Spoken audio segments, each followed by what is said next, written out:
गुना है। माननीय अध्यक्ष महोदय, अब मैं चौथे स्तंभ पर आती हूँ, मानव पूंजी का पुनः शक्तिवर्धन। हाल ही में घोषित राष्ट्रीय शिक्षा नीति NEP का अच्छा स्वागत हुआ है। विद्यालयी शिक्षा 15,000 से अधिक विद्यालयों में गुणवत्ता की दृष्टि से सुधार किया जाएगा ताकि वहां राष्ट्रीय शिक्षा नीति के सभी घटकों का अनुपालन हो सके। वे अपने अपने क्षेत्र में एक उदाहरण परक विद्यालय के रूप में उभर कर आएंगे और अन्य विद्यालयों को भी सहारा देंगे तथा मार्गदर्शन करेंगे ताकि इस नीति के आदर्श को प्राप्त किया जा सके। गैर सरकारी संगठनों, निजी स्कूलों, राज्यों के साथ भागीदारी में 100 नए सैनिक स्कूल स्थापित किए जाएंगे। उच्चतर शिक्षा बजट 2019-20 में मैंने भारतीय उच्चतर शिक्षा आयोग गठित करने के बारे में उल्लेख किया था। हम उसे क्रियान्वित करने के लिए इस वर्ष विधान पेश करेंगे। यह एक छत्रक निकाय होगा जिसमें निर्धारण, प्रत्यायन, विनियमन और फंडिंग के लिए 4 अलग-अलग घटक होंगे। हमारे अधिकतर शहरों में विभिन्न प्रकार के अनुसंधान संस्थान, विश्वविद्यालय और कॉलेज होते हैं जिनको भारत सरकार से सहायता प्राप्त होती है। उदाहरण के तौर पर हैदराबाद में ऐसे लगभग 40 प्रमुख संस्थान हैं। ऐसे 9 शहरों में हम औपचारिक रूप से छत्रक संरचनाओं की स्थापना करेंगे जिससे इन संस्थानों के बीच बेहतर समन्वय हो सके और साथ ही साथ इनकी आंतरिक स्वायत्तता भी बरकरार रखी जा सके। इस उद्देश्य के लिए एक ग्लू ग्रांट अलग से रखा जाएगा। लद्दाख में उच्चतर शिक्षा की व्यवस्था करने के लिए लेह में एक केंद्रीय विश्वविद्यालय की स्थापना करने का हमारा प्रस्ताव है।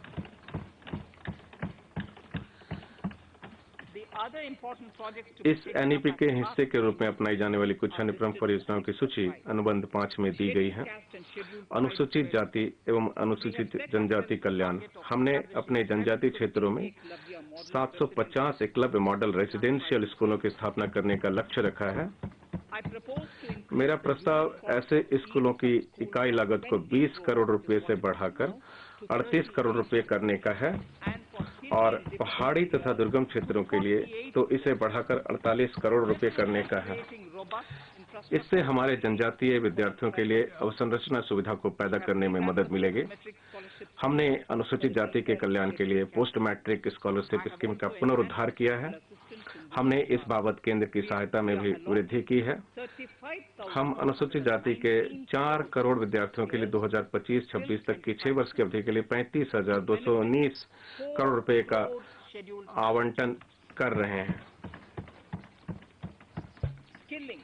कौशल 2016 में हमने एक राष्ट्रीय प्रशिक्षुता प्रोत्साहन योजना शुरू की थी।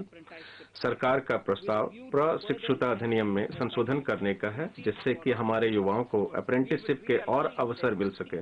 हम शिक्षा उपरांत अप्रेंटिसशिप, इंजीनियरिंग में स्नातक और डिप्लोमा होल्डर्स के लिए नेशनल अप्रेंटिसशिप ट्रेनिंग स्कीम की वर्तमान योजना को फिर से ठीक करना चाहते हैं। इसके लिए 3,000 करोड़ रुपए उपलब्ध कराए जाएंगे। संयुक्त अरब माननीय अध्यक्ष महोदय, संयुक्त अरब अमीरात के साथ भागीदारी से एक प्रयास किया जा रहा है जिससे कौशलपूर्ण अर्हता आकलन और प्रमाणन के न्यूनतम मानदंड तैयार किए जा सके और साथ ही साथ प्रमाण पत्र प्राप्त श्रमिकों को काम पर भी लगाया जा सके। भारत और जापान के बीच हमारा एक सहयोगी ट्रेनिंग कार्यक्रम भी चल रहा है जिससे जापान की औद्योगिक और व्यावसायिक कुशलता, तकनीक और ज्ञान का लाभ हमें मिल सके। हम अन्य देशों के साथ भी इस तरह के प्रयास करने वाले हैं।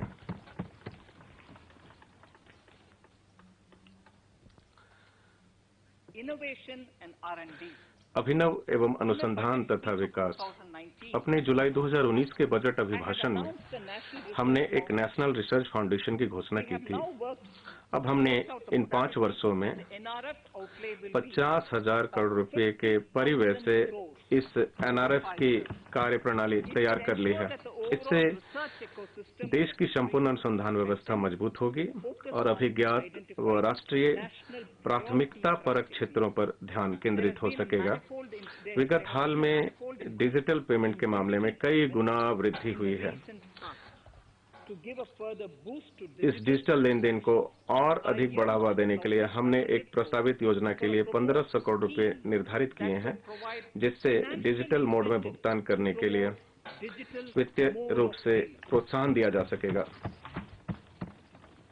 We will undertake a new initiative, हम National एक Language नई पहल Translation. राष्ट्रीय भाषा अनुवाद मिशन NTLM शुरू करने वाले हैं। इससे शासन एवं नीति से संबंधित ज्ञान को भारत की प्रमुख भाषाओं में इंटरनेट पर उपलब्ध Indian language. कराया जा सकेगा।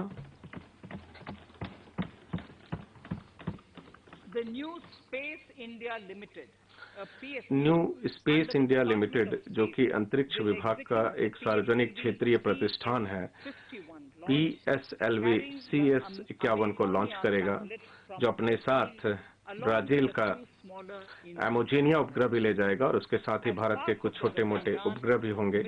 गगनयान मिशन के क्रियाकलाप के अलावा भारत के 4 अंतरिक्ष यात्रियों को रूस में जेनेरिक स्पेस फ्लाइट पहलुओं के बारे में प्रशिक्षण दिया जा रहा है। मानव रहित पहला लॉन्च दिसंबर 2021 में होने वाला है।